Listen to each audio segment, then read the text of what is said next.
दोस्तों आज मैं सबसे इंपॉर्टेंट मुद्दे पे बात कर रहा हूं कि साहब बैक्टीरिया नीट वालों के लिए, अदर कॉम्पिटिटिव एग्जाम्स के लिए बड़ी इंपॉर्टेंट चीज है जो साइंस से रिलेटेड है। ध्यान से सुनना। बैक्टीरिया के बारे में आपको ये पूछे कि साहब ये बताओ ये क्या चीज है, अपन कहेंगे साहब ये एक सेल है, पुरानी सेल है। इसका मतलब bacteria is a cell, but किस टाइप की आंसर देना साहब, इट इज प्रोकैरियोट टाइप की सेल होती है। प्रोकैरियोट, प्रो मतलब पुराने, कैरियोट मतलब न्यूक्लियस वाले। इसका मतलब इसके अंदर न्यूक्लियस बड़ा पुराना टाइप का होगा, मतलब कोई भी सेल ऑर्गेनेल जो होता है वो सेल मेम्ब्रेन से कवर नहीं होता है। तो बैक्टीरिया की अगर बात पूछे तो बताना एक सिंगल सेल है, बहुत पुरानी सेल है, इसलिए प्रोकैरियोट होता है। इसमें सेल ऑर्गेनेल्स जो होते हैं वो हमेशा ध्यान रखना है कि सेल मेम्ब्रेन से कवर्ड नहीं रहेंगे और न्यूक्लियस के अंदर जेनेटिक मेटेरियल ओपन रहता है। पूछा इसकी स्ट्रक्चर, एक नॉर्मल सेल के अंदर क्या होता है, अपन कहेंगे साहब नॉर्मल सेल में एक सेल मेम्ब्रेन होती है, साइटोप्लाज्म होता है, न्यूक्लियस होता है, सेल ऑर्गेनेल्स होता है।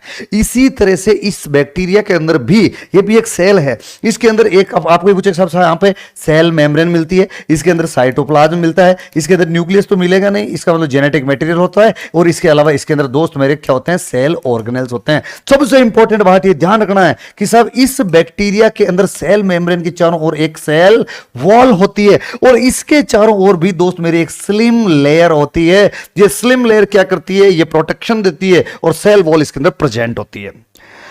बात यह पूछे कि साहब इसके अलावा क्या होता है, अपन कहेंगे साहब इसमें दो चीज होती है, एक होता है फिम्बरी, एक होता है फ्लेजिला। फ्लेजिला मूवमेंट करवाएगा, और फिम्बरी जो होता है वो आपको याद रखना पड़ेगा कि साहब इट इज, ये क्या करेगा, ये अटैचमेंट के अंदर जो होता है दोस्त मेरे हेल्प करता है।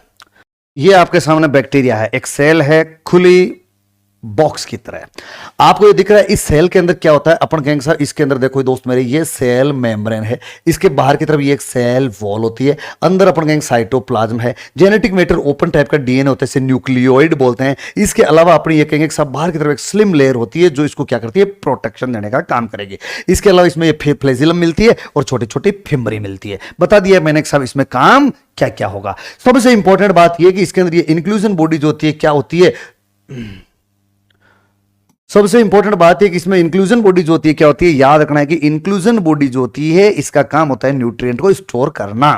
अब बात ये चलती है दोस्त मेरे कि साहब इसके अंदर सेल डिवीजन कैसे होगा। बड़ी सिंपल सी बात है, सेल डिवीजन वो होता है कि एक सेल से दो सेल बना दो। कैसे, सबसे इंपॉर्टेंट बात, जेनेटिक मटेरियल डिवाइड होना जरूरी है। जब बिना जेनेटिक मटेरियल के दो सेल्स नहीं बन सकती। अगर जेनेटिक मटेरियल डिवाइड होगा तो मैं कह, पेरेंट बैक्टीरिया होता है, इसके अंदर डीएनए डुप्लीकेट करता है, एक से डबल हो जाता है, फिर एक ट्रांसफर सेप्टम बनता है, दो डीएनए अलग अलग, और ये दो सेल सेपरेट हो जाती है। इस तरह से बाइनरी फिजन के द्वारा बैक्टीरिया हमेशा डिवाइड करके दो नेक्स्ट जनरेशन के बैक्टीरिया बनाता है।